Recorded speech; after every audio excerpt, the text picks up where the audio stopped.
Okay, everybody, welcome to the latest episode of All2ReelToo. Yeah. My name is Michael E. Cullen II, and with me via Zoom is... Matthew Surf Ninjas Haas. Is that one word? Yeah, it's one word. Okay. Is that spelled like it sounds? Yeah. Oh, okay. Yeah. Just checking. It's not Surf Ninjas, it's Surf Ninjas. Surf Ninjas. Yeah, so. Is that, Patusan? Yeah. Yeah, okay. I think, yeah, the fictional kingdom, it doesn't exist in real life, yeah. Yeah. Okay, if you guys haven't guessed yet by that, or by the, title on the episode description. Today we are visiting another film from the 90s. This one that we kind of remembered liking. And aren't really sure how we feel now. It's 1993's Surf Ninjas. Which, was directed by Neil Israel and written by Dan Gordon. Neil Israel, who has actually directed some, decent television and TV over the years, and also some not so decent. But he was the writer of Police Academy, Real Genius, Bachelor Party, all great movies from the 80s. Yeah, Real Genius. I love that movie. Me too. He also wrote Look Who's Talking 2. Oh, okay. No comment. Exactly. And he wrote the Patty Duke Show, Still Rockin' in Brooklyn Heights, the 1999 made-for-TV movie. I don't know why, I just wanted to point that one out. Because it jumped out to me. But as a director, he's directed such great films as National Lampoon's Thanksgiving Family Reunion, which I've never seen. The Brady Bunch in the White House.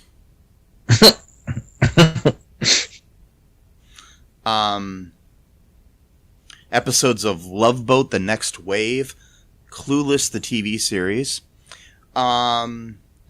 Lizzie McGuire, the TV series, Phil of the Future, Joan of Arcadia. Okay. Yeah, and The Wonder Years, and he also directed the movie Bachelor Party, so that he wrote. Dan Gordon, who wrote the masterpiece that is Surf Ninjas. Surf Ninjas. Fun to say, Matt, isn't it? Say it with me, Matt. Surf Ninjas. Yes. Okay. Yep. Anyways, he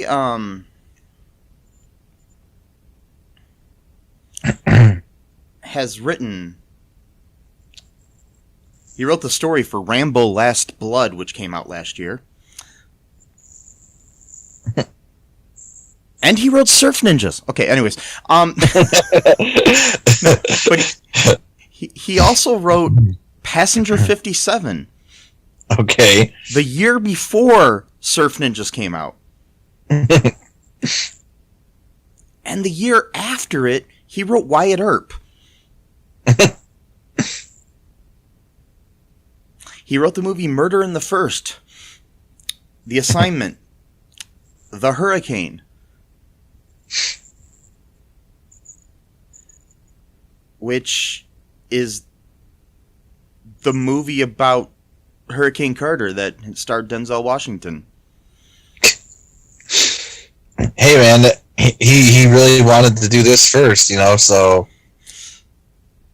I'm just trying to deal with this in my head that the same guy who wrote The Hurricane...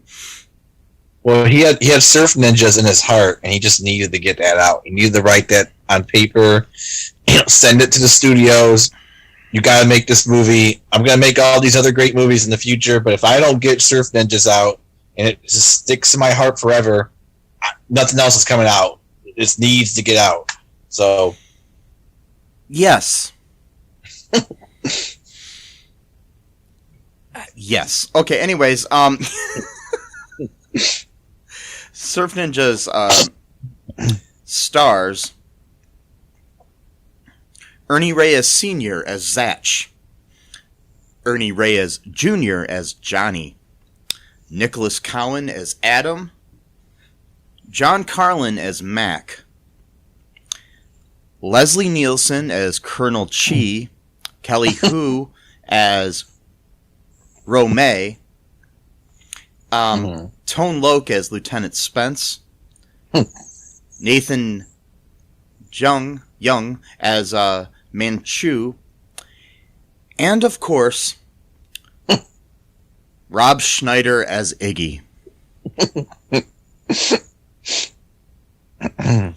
Everybody's favorite comedian turned conservative, Rob Schneider. Yep. Best acting role. I mean, just the best, I can just imagine them, casting this film, and they had all these other people auditioning. You're like, you know what? We want that guy from SNL, who's 30 years old at the time, and we want him to play a 16-year-old high school student. Let's do it. Something tells me that they wrote the movie first. And the studio was like, hey, we got to give Rob Schneider a movie. Right. Oh, God. That's my guess, because at that point, Rob Schneider was pretty hot. He was. He's pretty huge. I mean, yeah. He was on SNL for a while. He was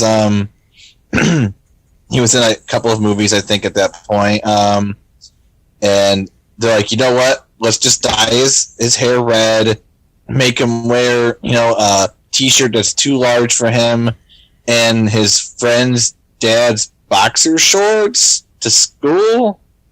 Okay, let's run with it. Didn't you do that when you were a kid? Oh, all the time. Yeah. I also would break into my friend's house at 7 in the morning on a school day and just cook breakfast for myself using their food without, asking permission first if it's okay if I just, eat there. Did that all the time, so. Yes. Yep. That's the way of the Iggy. This is the way. Yep. This is the way of Iggy. The Iggy Lorian. Okay. Yeah. The way of the Iggy. Iggynomics, if you will. Yeah. That's how you save money. You just go to your friend's dad's house and just steal his food and make breakfast and wear his boxer shorts to school. Yes. So, it's a great lesson in Iggynomics. A new word that is going to be in the Webster's Dictionary next year. Yeah. Iggynomics. Yeah. So, this was released in August 20th of 1993 by New Line Cinemas. New Line? Yep. Missed that company. They're still around. They're just they are? Okay. Yeah, they're just owned by Warner Brothers. Oh, okay. Yeah. They're a subsidiary. Same company that did Mortal Kombat. Bunch of other movies, of course. I can't think of them, but New Line's most famous property was the Freddy movies, the Nightmare on Elm Street films. Oh, okay. It's kind of what made the studio. There's actually, if you ever watch the Never Sleep Again documentary about the Nightmare on Elm Street movies, it's gives you a great background of New Line Cinemas in it as well. It's really cool what John Shea and everybody did with that.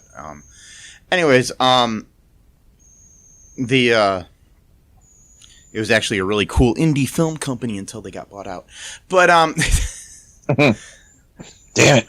I do believe they were also responsible. Were they? I don't know. I'm trying to remember. Were they responsible for the Ninja Turtles as well? Speaking of ninjas.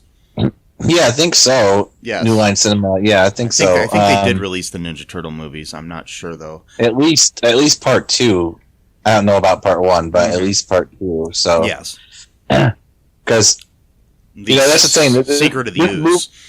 Yeah, Secret of the Ooze. Like, speaking of like good memories, like I remember seeing this movie again, Surf Ninjas, and again, it's a matter of interpretation of how you want to pronounce it. You could call it Surf Ninjas. I call it Surf Ninjas. So that's just how I do it. But well,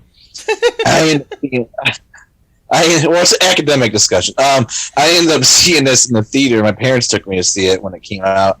I remember being in like the summer, not like 8 days before school was starting, but maybe that's just in my memory. I wanted it to believe it was like earlier summer because I always hated like the last few weeks of summer because I knew I had to go back to school. But like, so I remember seeing it like in June or July, but obviously that's not the case because the movie didn't come out in that time. So must have been like right when it came out. And I just remember thinking that movie was so cool. Same thing with, Ninja Turtles 2, although that I think that movie holds up a little bit better than this one does. But, just that'll be the long debated, topic of cinema studies forever. What? Which movie holds up better, Secret of the Ooze or Surf Ninjas? yes. It's and the box office proves it. I mean, this movie made a whopping $4.3 million in the box office. So, obviously money doesn't measure everything, but, movie that's released in the summer, in the 90s, early 90s, when karate movies and like those kind of movies were getting really popular since like the late 80s. So you had about 6 years of like momentum of like making a movie like that and pretty much just like a cash crop. And then it makes, $4.3 million in the box office. So, yeah. Then again, though, 93, a lot of movies came out in the summer of 93, though, that were really good. So it had a lot to compete with. So, just for comparison, Secret of the Ooze made $78.6 million in the box office. Yeah, so... Yeah, even in 1993 standards, 4.3 million is not a lot. Yeah, Schneider probably got paid like $500,000 right there for his, or $1 million for his, his nauseating comic relief role that was just way over the top, way too much. When you got a ketchup bottle, you don't have to, empty the whole bottle on that sandwich, just a few squirts is good, or the french fries or whatever you use ketchup on. I don't know. That's your choice what you use ketchup on, or if you use ketchup at all, whatever sauce you're using on your food. At a certain point, you just got to stop squeezing, man. You just got to stop squeezing. That's a good catchphrase right now. Got to stop squeezing. Yes. So. Yes. That is words to live by, Matt. Words to live by.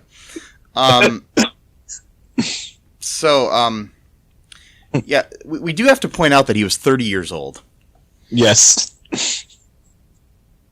Playing a teenager whom I'm assuming was probably supposed to be about 16, because this was 2 weeks before Johnny's 16th birthday.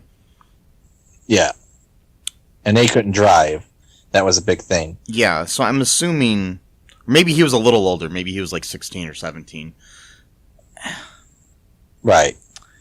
But still, he's 30. And he looks 30. He does. He looks 30. This isn't a like you know, I don't know, 90210 situation where some of the actors were younger but they looked older, or like a Dawson's Creek Andy situation where Meredith Monroe, who played Andy, was like in her, I don't know, mid-20s playing a teenager. But yeah, it's and looked like a teenager, so it was okay. Or like I just recently binged the new reboot of Saved by the Bell, and I was looking up the ages of some of the actors that are playing the teenagers, and one of them is like 29 years old. Oh wow! But he doesn't look it. I think he's 29, something like that. He's in his mid to late 20s or whatever, and then there's other ones that are like 25 and stuff like that. So, yeah, but none of them look like they are that age. Yeah. And and mind you, if you see the great movie I directed called Pi Day Die Day, Pi Day, yeah. Most of our teenagers were in their 30s. So yeah. I can't really say complain about this too much. But we kind of did that on purpose. That's why in our thing, the writer Lindsay LaForest wrote the two lead female characters were both named Gabrielle, after Gabrielle Carteris, who was basically in her 30s playing a teenager on 90210. So that's why we did that on purpose. So, okay.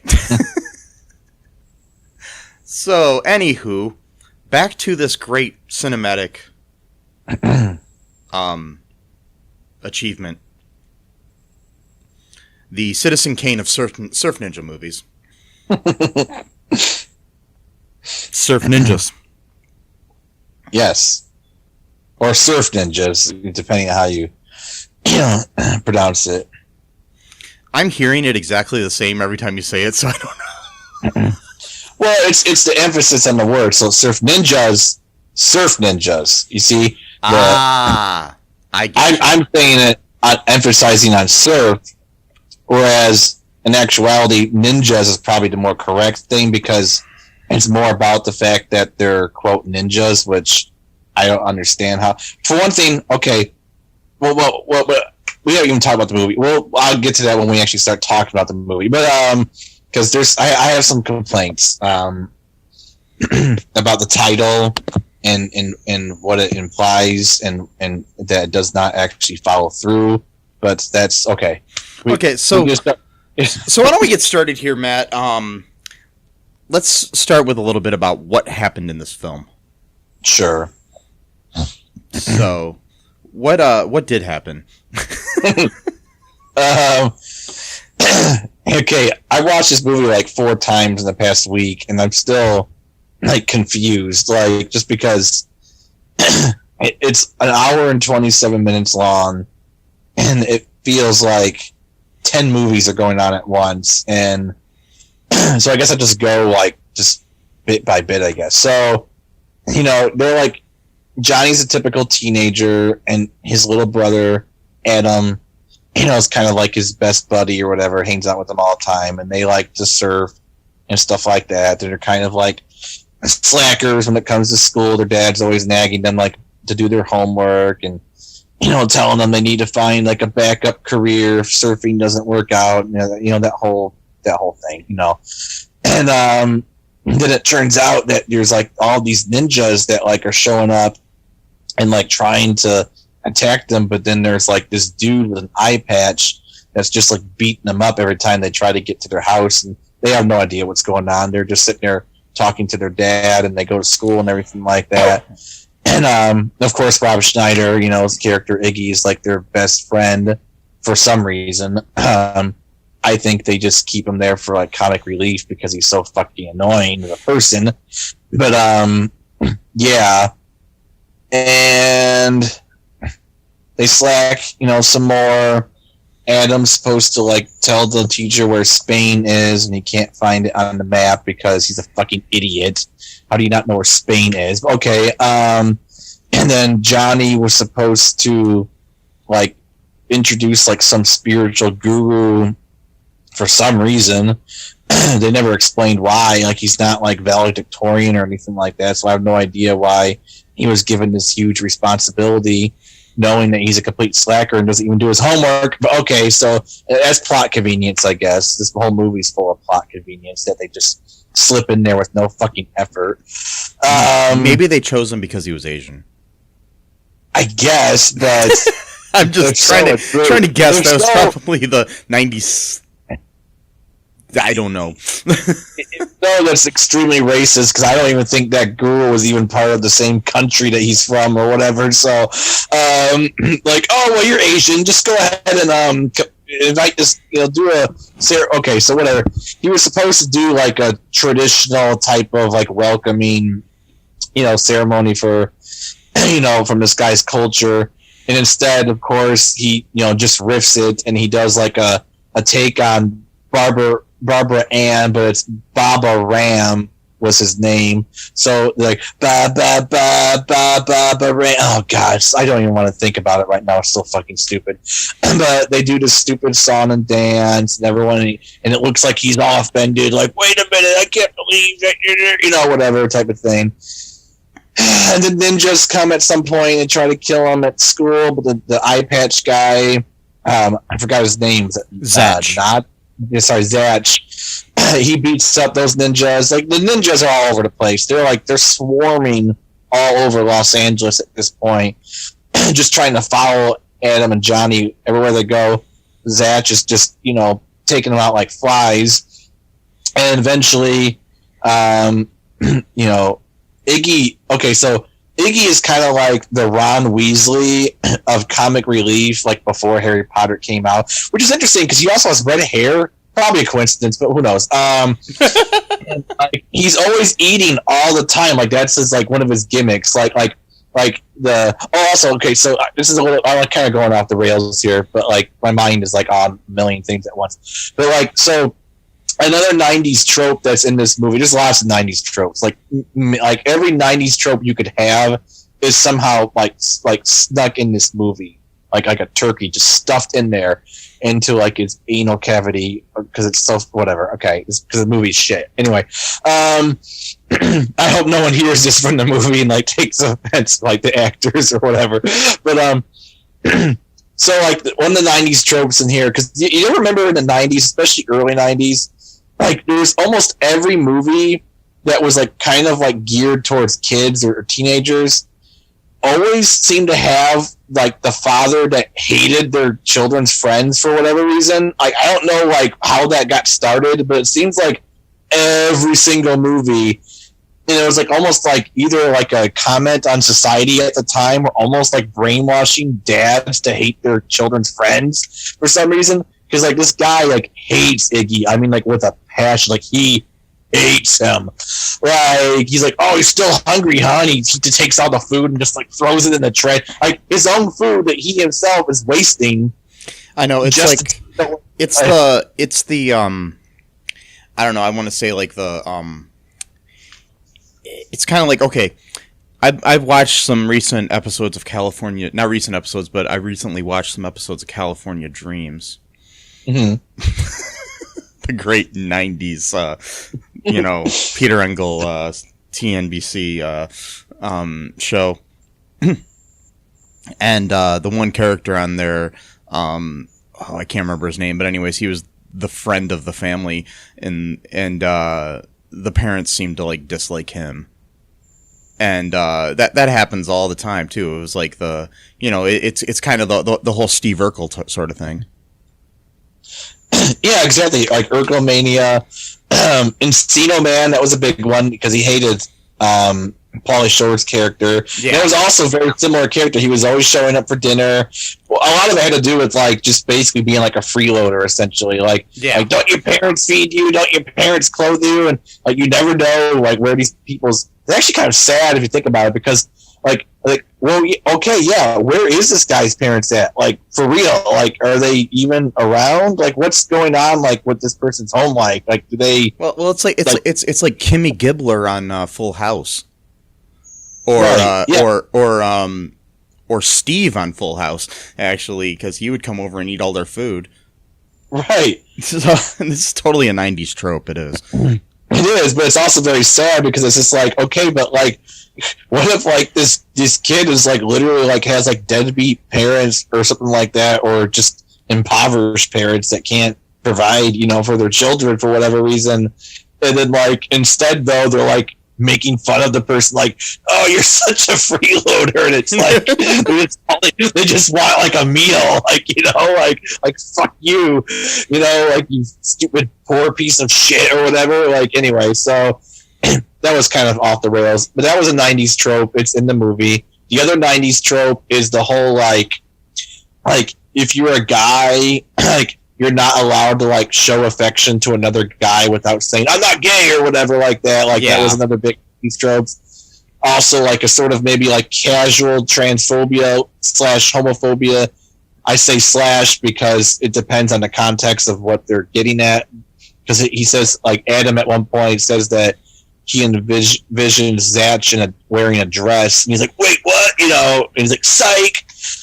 1993. Yeah. Anyway, what happens? I totally forgot what happens. So they're at the burger stand. Yeah, go ahead. Yeah. I don't know. Did you want to take a break really quick, and then we'll come back and finish the plot of this amazing film here? Sure. Okay, we'll be right back, folks. Hello, I'm Tom. And I'm Brian. Hosts of Be Hero Fights. Home of the greatest debates of our time. We tackle the tough topics such as Fortnite vs. Call of Duty. McDonald's vs. Burger King. John Wick vs. Wait, is that really fair?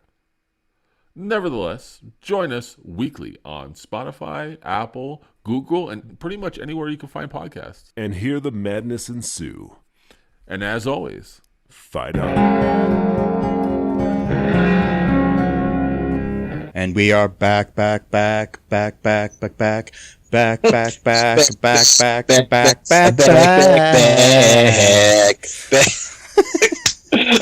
Okay. Oh God. Anyways, I am not on drugs, by the way. Okay, good. Yeah, I am. Well, they're prescribed by my doctor. Oh, so. There you go. That's fine. Yeah. So, what else happens in this wonderful film here?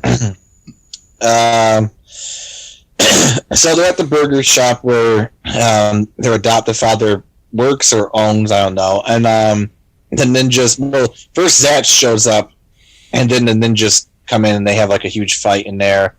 And they kidnap Mac, their adoptive father, and Zach, takes him, gets him out of the way, goes to the beach. Also, for some reason, Adam has, well, this happens a little bit later, but Adam has a Game Gear, Sega Game Gear. Yes. And somehow the game like changes to like him, and he's able to like predict like the future like a few seconds in advance or whatever through the game. Which they do explain that, which I'm actually glad they did, because a lot of these movies they don't even explain why. They just throw it in the movie and then they don't offer. They actually do offer an explanation at some point, so that's good. At least this writer of Surf Ninjas, he had the foresight to actually explain certain things, not everything, but certain things. Like, for example, he didn't explain why the fuck Rob Schneider had to be in this movie and just being a nauseating comic relief the entire movie. Oh my God. Anyway, again, we might not want to blame him. It could be the studio. It's true, but he wrote the script though, so yeah, but he might not have written it for Rob Schneider. Yeah, that's true. The person could have delivered the lines somewhat differently. So Zetch, he keeps disappearing all the time because he's a ninja, I guess, and that's what ninjas do. And they end up going back home or to Iggy's house, I guess. I don't know. And no, not Iggy's house. They go to their house, and the cop, like this lieutenant or whatever, he's like, trying to follow up on what happened, and Iggy is disguising himself as like a distant uncle or relative who's Scottish, I guess, and in a wheelchair for some reason. I don't understand why that was necessary. I know, because the cop didn't even see Iggy to begin with, so there was, for one thing, there was no reason to even have a disguise to begin with. And there was certainly no reason to add a wheelchair into the mix just for kicks or lack thereof, whatever, because he had to make a point about his leg not working or whatever. This movie's just weird. And but this was also after they met. Was this after they met Romay? No, I don't think so. Oh, okay.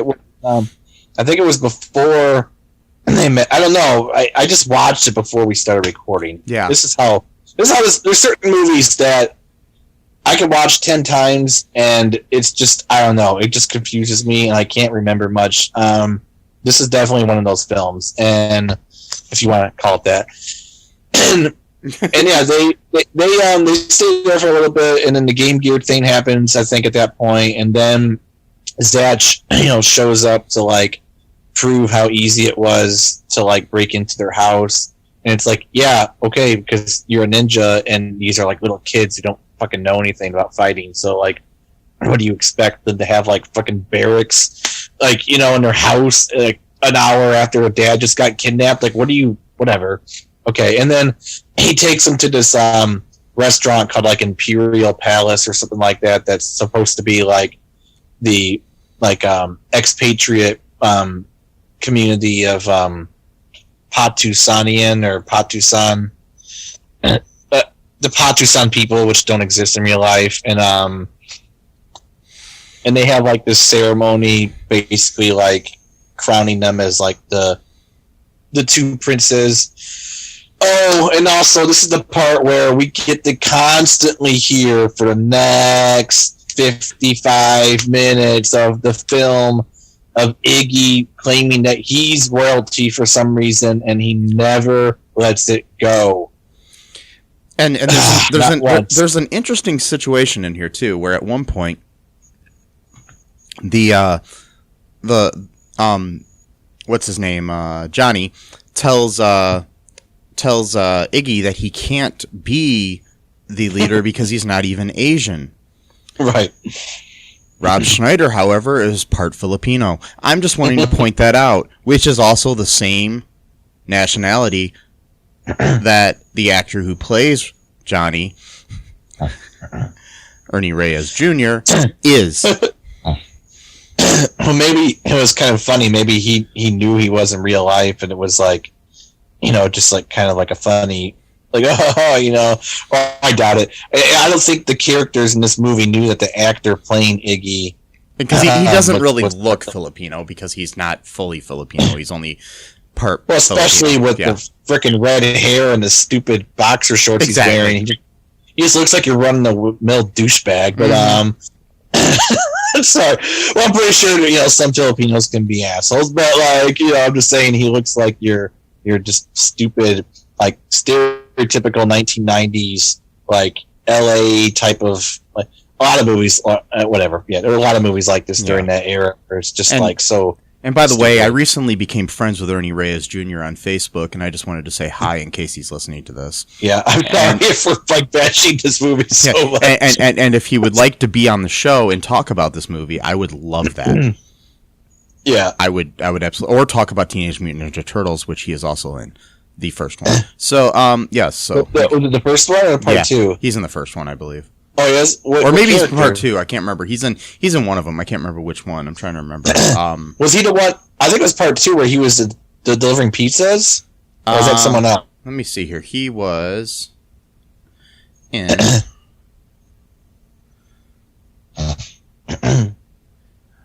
he was in one of them. I know that much. I haven't seen him in a while. Oh, he was in part 2. He was in part 2 as Kino.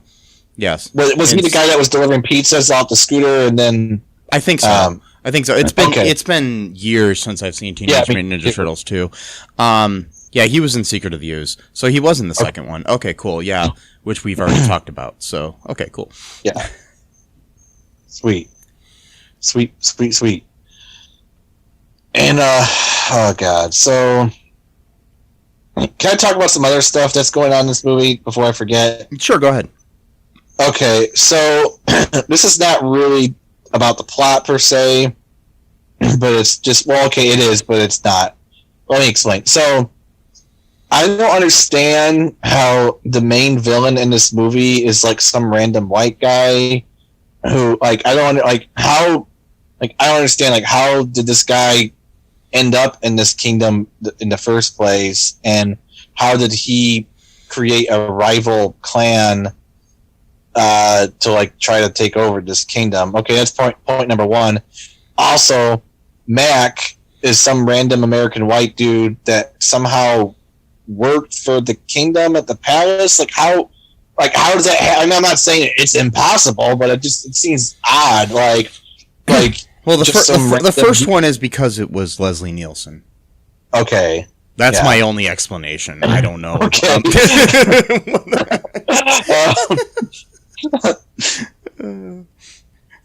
But the Mac thing, I don't understand. So, like, he worked at the palace performing some kind of function. I don't know what, but pretty higher up in the. I would imagine pretty higher up in the hierarchy, because it goes from king to Zach, who it turns out is actually their uncle, and then right below him is Mac and the chain of command of who takes care of these kids. Like, what was he doing? Like, he was he was the master of Iggynomics. And, yes. So that's just a point I wanted to make about that. When I saw it as a kid, I didn't think anything of it, but now I'm watching it and I'm like, okay, like, just some random white dude from America just happens to be working at the palace of this Asian kingdom for some reason, and then he goes and opens up a burger stand in Los Angeles. Like you do. Like, you know. And the thing is, though, is that his personality is so, like, he doesn't act like some, you know what I mean? Like, he doesn't act like someone who would work. Again, because when you say work, when you're living in a kingdom and you work in a palace, it's not like a job. Like, you know, like, I work at the palace. Like, no, it's like something you do that's like a part of like your identity. Like, it's, you know what I mean? Like, it's not like there's a whole like nobility aspect to it. Like, it's not like, oh, it's time to go to work at the palace today. Like, you know what I mean? Like, it's not. So it's like being Jared Kushner. Yes, I'm just joking. Yes, it's like. Yes, it's like. It's just like Jared Kushner. That's a good crossover now. Jared replaces Rob Schneider's character as Iggy. Yes. And call him Jerry. And call it Jerrynomics is his economic system. Yes. And he's always claiming whatever. I hate Jared Kushner. I'm getting lost here. So basically, what we have happen is eventually, Zach takes the kids to Patusan. Mm-hmm. And somehow the cop comes with them, played by Tone Loc of Funky Called Medina fame, and playing a guard in a couple episodes of News Radio, which I loved. Anyways, Tone Loc is awesome. And Ace Ventura: Pet Detective. Oh yeah, of course. Right. Yes, of course. Co-starring former All2ReelToo guest Troy Evans. Anyways, so So there's a connection there between the movies and stuff that we've done before. Anyways, so basically they go to the Patusan, and they, the Lieutenant Spence is with them as well, like I said.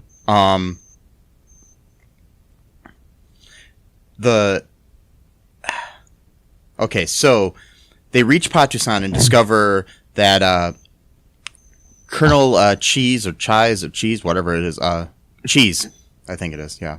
Colonel Cheese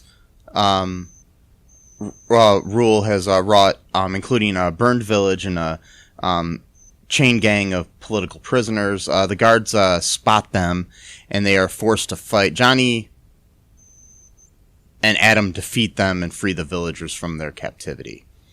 Anyways, they go to this cave of some sort where there's a bunch of weapons from the monarchy, and Zach makes Johnny fight him to prove his abilities and shit like that, and this really long scene that could have been a lot shorter, and so they're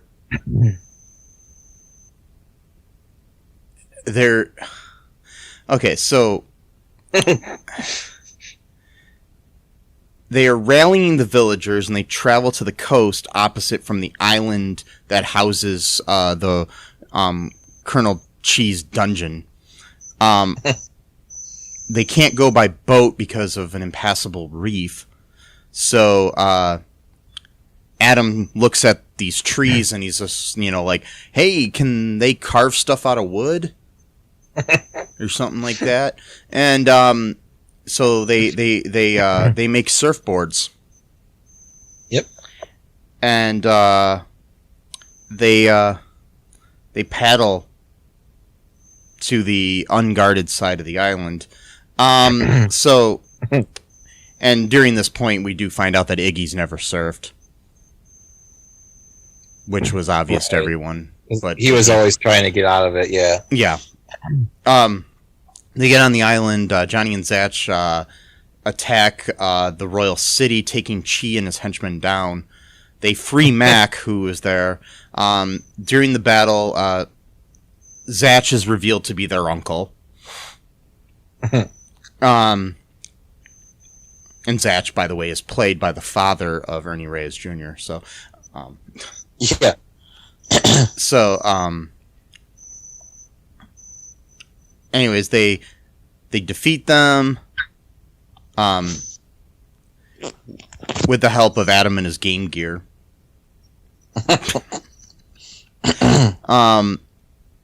So basically, then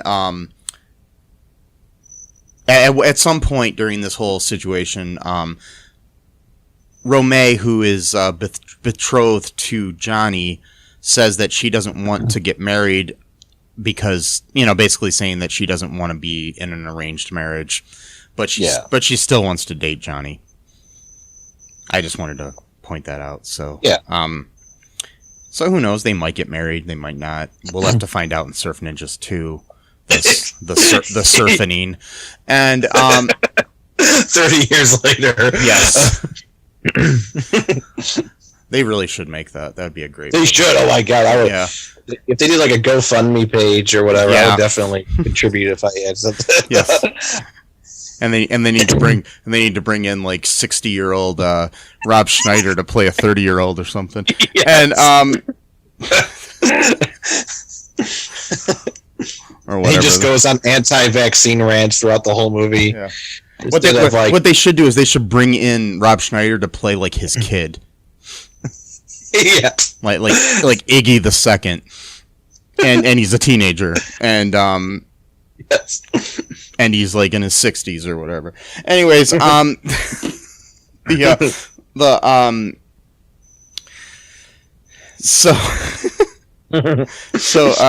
basically what happens is, after they beat everybody, At some point, Adam, just the importance is Adam thinks that the Game Gear is what's giving him his abilities, but he finds out that he can actually foresee things and stuff and everything. I just wanted to point that out. Yeah, that's his power, because Johnny's supposed to be like the warrior prince, or he's the prince of visions or some bullshit. Yeah, like a seer type of person. Like, So, anyways, they're ended up seated, and they beat Chi and everything, and all of his people, and Johnny is seated and Harold the warrior prince, and Rome is this princess, and Adam as a prince. Johnny then declares the monarchy to be dissolved and announces that Patusan will operate as a democracy. His reason, yeah, what? Wait. His reasons for doing this is for the people to finally be free of rule, good or evil. Oh, bullshit. Sorry, that's American propaganda right there. Okay, some monarchies are cool, okay? Not every country needs to be a democracy. Okay, sorry, end of rant. Let it be a monarchy, it's fine. Hey, we lived under a quasi-monarchy as it is for the past 4 years. I'm just getting used to it, so. Yes. All hail King Trump. Anyways, and his tiny dusk. Anyways, and probably tiny penis. Anyways, Whoa. That's shaped like a mushroom. Anyways, oh boy. So, that is the plot of this great film. Do you want to take another break here, Matt, and then come back and we can talk about some trivia and reviews and other great things about this wonderful film? With pleasure, but I first want to mention about the whole ancient weaponry thing in the cave. Oh, okay, go ahead. It's scene where Iggy is just going on and on. Like, it was supposed, like, they were trying to go for, like, this funny sarcasm thing. Just does not land well at all. I tell you, if you watch this movie, you just want to strangle this guy. Maybe that was the point, but it's overkill. It really is. Because at one point, Zach says, this knife is, like, so sacred or whatever. Money can't buy it. And he goes on for, like, 5 minutes, like, money can't buy knives. I'm like, oh my god, it's just so annoying. Like, I just wanted to kill that guy. Like, I really did. Like, I wanted to actually murder Rob Schneider physically while watching that. Okay, so and, now we can go. And by the way, if you do want to watch this, the whole movie is currently, as we record this, in full on YouTube. A user's account, yes, not a not officially on there. So yeah. And I looked elsewhere, and it's like really hard to find streaming anywhere. So, but you can buy that on DVD and stuff too. So, oh wow, okay. Yeah. So, all right, we gotta do that. Yeah. We'll be right back here after a word from our sponsors. Do you have dreams that you want to achieve, but are scared to do so due to self-doubt, fear, and other people's criticism? I have just what you need. You need a dose of the Living the Dream with Curveball podcast, where I interview guests that will motivate and inspire you to stop at nothing to achieve your dreams. And always remember, if you believe, you can achieve.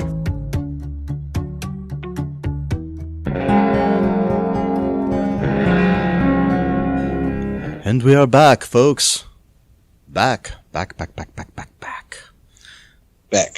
Okay. Here's some trivia about the film Surf Ninjas, which is the greatest thing that Rob Schneider produced besides El King. Anyways, his daughter, who is very talented. Anyways, have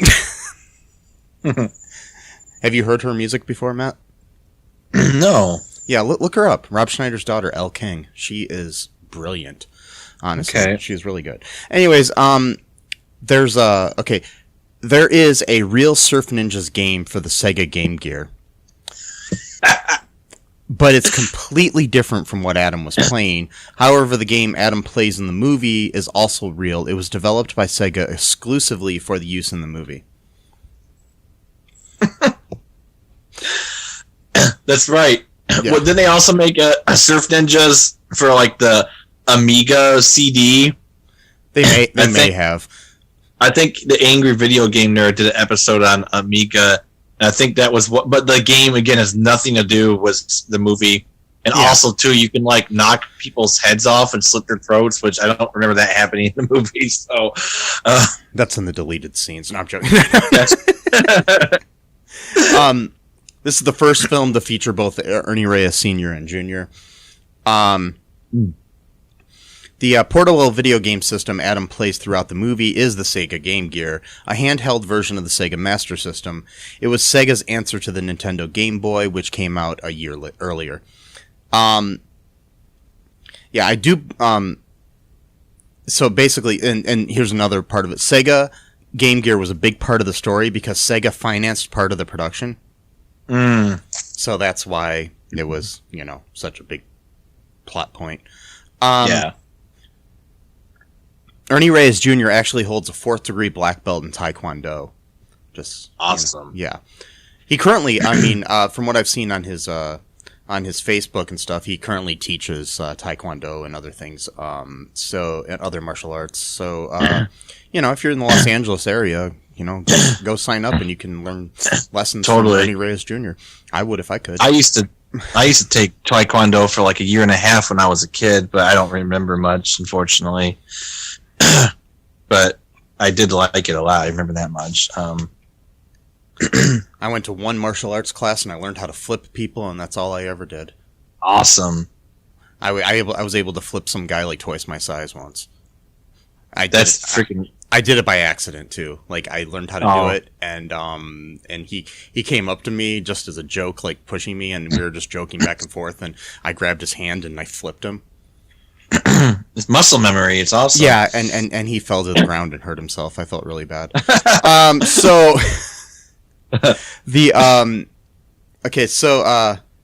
Patusan scenes were filmed in Thailand. As we've said before, Rob Schneider played a teenager, although he was 30. Shooting in Thailand was very hot and humid. Shooting in Los Angeles was more problematic because the weather was cooler than expected. The motosurf scenes were shot in 60-degree weather, and many of the night scenes were colder than 50 degrees. After each shot, the actors would put on coats and stand by heaters. Wow. As we've said before, Rob Schneider is part Filipino, the same ethnicity as Ernie Reyes Jr. and Sr. Patusan is also the name of the country that Ernie Reyes Jr.'s character was from on the short-lived TV series Sidekicks in 1986. Both Kelly Hu and Ernie Reyes Jr. have appeared in Teenage Mutant Ninja Turtles franchise. Hu was Kari in the Teenage Mutant Ninja Turtles 1987 cartoon series on Nickelodeon. Wait, yeah, that doesn't make sense. Okay, anyways, and Reyes as Kino in Teenage Mutant Ninja Turtles Secret of the Ooze. Reyes was also a stunt double, the stunt Donatello in Teenage Mutant Ninja Turtles 1. So he was in 1 too as well, so there we go. Okay. Yeah. Yeah. The name Romay is only mentioned once throughout the film. The game cartridge that got magically replaced for Adam's Sega Game Gear was Shinobi.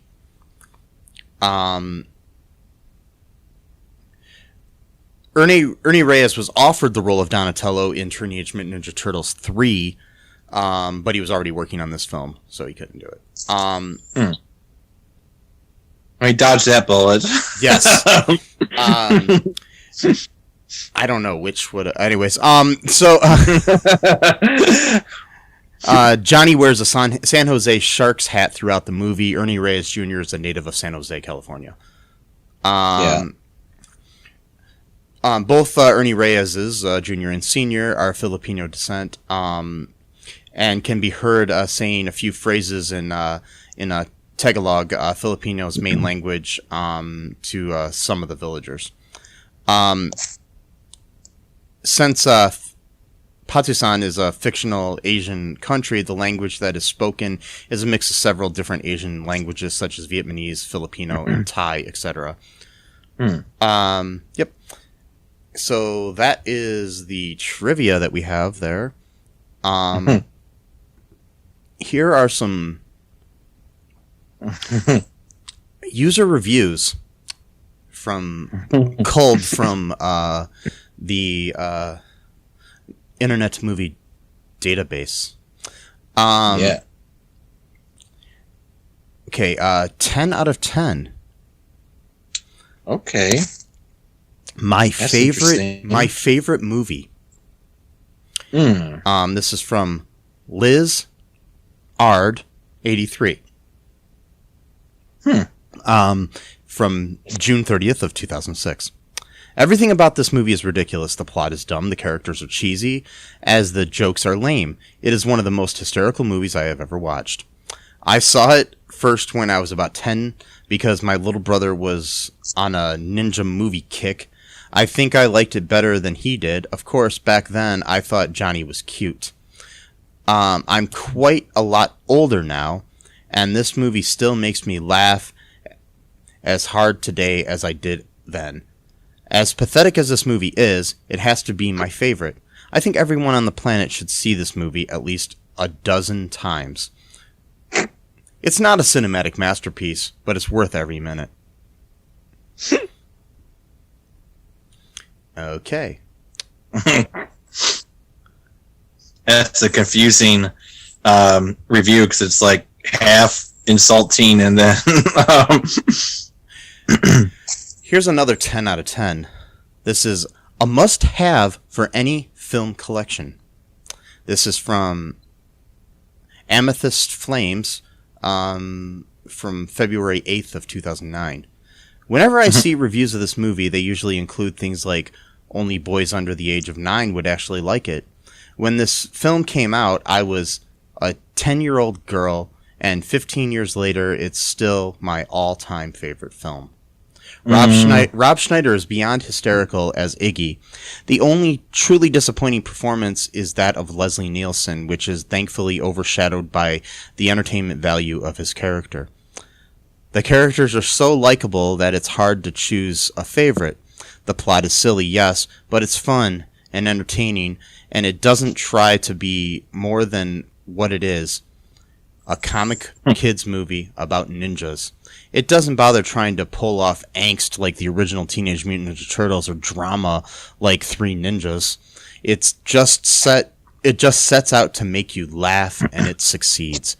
Young boys will love it, but so will anyone interested in humor, lighthearted adventure, and fight scenes from before the days of slow motion and Matrix disbelief. Okay. Yeah. Sure. Okay, here's another 10 out of 10, Matt. You want to hear this one?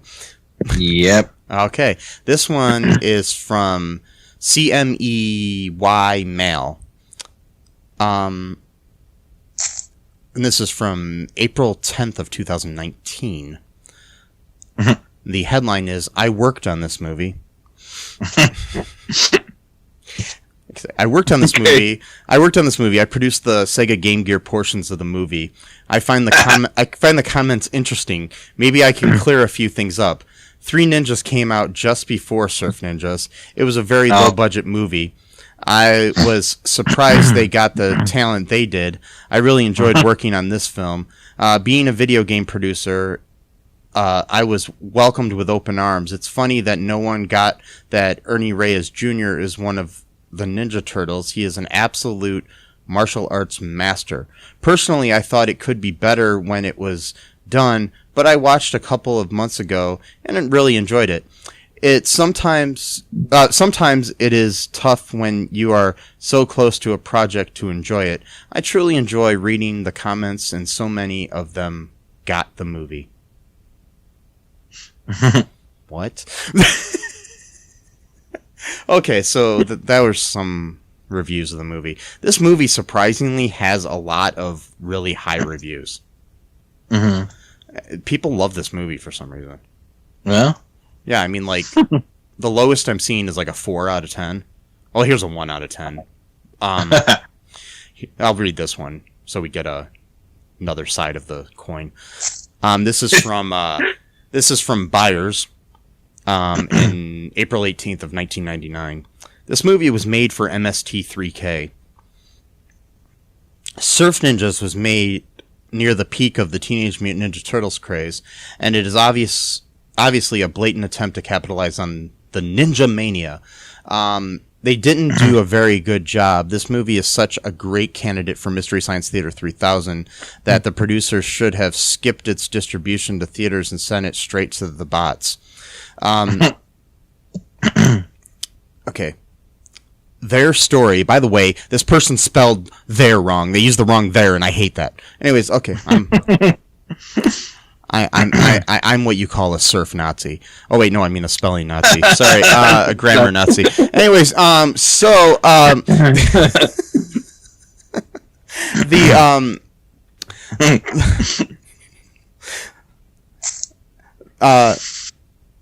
their story is that of a couple of kids, brothers, heirs to the throne of an island country that has been overthrown by a tyrant, are living in exile in the U.S., blah, blah, blah, They just explained the movie after that. But anyways, okay, so I thought, basically they say, and it says, it's a commercial tie-in for Sega Game Gear, and you've got yourself one giant waste of money. That's what they're saying it is. Okay. So, I want to point out something. There was the critical response to this movie. The Baltimore Sun thought the film's lead, Ernie Reyes Jr., was too old at 20 and muscular to be believed as a 15-year-old. They said nothing about Rob Schneider playing a teenager, but they thought that Ernie Reyes Jr. at 20 years old was too old. Even though his best friend was 10 years older than him. And supposed to be in the same high school. Wow. So yeah, I just wanted to point that out. Yeah. Anything else here, Matt? Would you recommend this movie to anyone?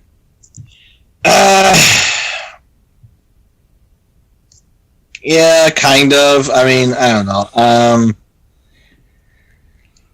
Just for maybe, like nostalgia sake, because like I do remember seeing this in the theater and coming out of the theater loving it and thinking it was great. So like maybe just like holding on to like that kind of like fleeting memory type of thing, but like don't expect to like it really unless you just have a terrible personality and you like that for some reason. I mean, like if you want to make fun of it with friends or do like your own podcast or YouTube video, whatever, to talk about it, that's fine. But like, I don't really think you're gonna like genuinely enjoy this movie and be like, yeah, I can't get enough of Rob Schneider's antics and just nauseating comic relief character that he's just like pushing the envelope to the point where it's just gonna completely break in half. So yeah, I guess I would recommend it. Me too. I think it's a good bad movie. It's a good bad movie. Yeah. Again, no offense to the actors and people who make it. I know it's a product of its time. I think at the time it was probably good. You know what I mean? It's not like, I mean, we're looking at it, almost 30 years later, and it's like kind of. Well, yeah. I noticed something too about the movie. A lot of those catchphrases have come back now in style, like "brah," like that's now, and also "aggro." Like I thought those were like new sayings that like Gen Z came up with. I've totally forgot about like all that stuff. Like because they say like usually 25 to 30 years when things start to come back in style again. So who knows? We might get a Surf Ninjas 2 in like a couple of years from now. Well, with all of the reboots and nostalgia of the world, it wouldn't surprise me. I mean, we could get Surf Ninjas TV series for all we know. You know what I mean? Right, on or a reboot. Netflix or something, or Right. HBO Max or something. You know, so who knows? I'm all for it if they do want to do it. You know, hell, I'll direct it if they want me to. On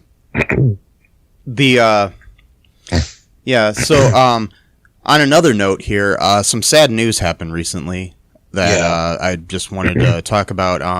Our good friend Jamal Wallace Knight, who has been on this show several times, sadly passed away recently.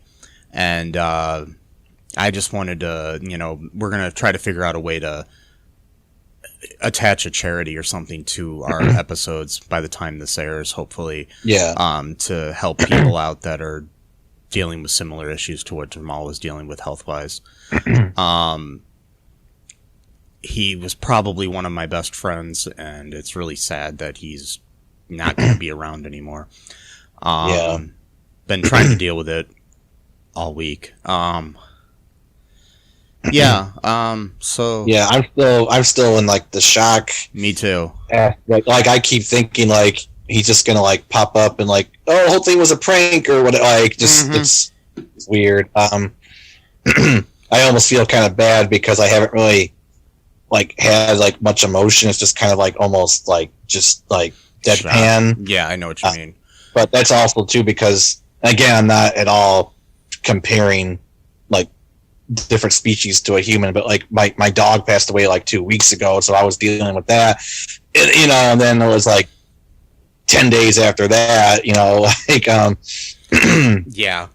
so it's a lot of stuff. It's been a tough year for a lot of reasons, and and if you go back and listen to the couple episodes of the like three or four episodes that Jamal was part of, he's one of the funniest people I ever knew. Kindest, would do anything for anybody. It's just sad when people like that leave the world. And it's hard to, they're irreplaceable, so it's hard to deal with that. I knew Jamal for, 7 to 10 years or something like that, and got to be really close to him working on films and just hanging out with him and other things too. And we were in the process of producing 3 or 4 movies, so hopefully we can get those produced in his honor. Right. And the thing is too is like even though he was like super talented and stuff, that stuff is nice and it's good secondary qualities, but the main things is like how good of a person he was. Because he didn't talk about it a lot, but he had a lot of like issues in his life, like whether it came to like his own personal history, health. There was a lot of stuff to deal with, and he was really, really kind and nice. And yes, he was super talented, and that's nice to talk about. But that's, even if he wasn't, that wouldn't matter. But the fact is that he was writing a book about his life. He was working on several films. He had a gaming channel. He was teaching himself how to play the piano. He was going to law school. And one of the sad things about it is I think that he always felt like he wasn't doing enough, which he certainly was, and he was doing way more than most people his age were, or any age for that matter. But so he's only 36 years old, which is really sad. And it's sad when anybody dies, period, but that's way too young. He had so much more to give the world, both talent wise, like you said, and just personal wise too, because he would walk into a room and you knew that Jamal was there. It wasn't like he stood out, and the other day there's he was the master. This is more about his talent, but still, he just made me think about his humor. He was the master of the reaction. And there was a scene in the movie Pi Day Die Day, which I directed, where this girl's going on about crazy shit that happened at her old school, and Jamal just gives this response where he's about to say something and then doesn't say it because he just realizes it's not going to matter, and it's just the response in his face, and that was all Jamal. I don't believe that was in the script or that I directed him to do that. I think that was all Jamal. So it's just great when you see things like that. So yeah, I thought about that the other day, and it actually made me cry for about a half hour when I was thinking about just that one reaction. Know. So I was thinking about that same scene. I think in the golf cart. No, that was a different thing. Yeah, but this was in a shop room in that movie. But yeah, no, but there is a scene in a golf cart where he does have a rap, which is hilarious. But yeah, he and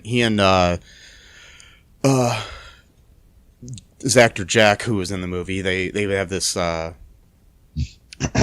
great rap scene together in that movie that's at the end of the credits, and it's just great. But kind of helps show Jamal's personality to people that will never get to know him. But if you listen to the episodes that we had of this with him in it, and I'm not trying to get people to listen to that just to get us listens or anything. I just want people to know. I just want people to know who Jamal was, and and look up his Gaming After Dark and any of the like Twitch streams he had and all these different things too. You can get to know his personality through those. He's a great guy who will really be missed. I don't know what else to say, really. It's just sad. It's I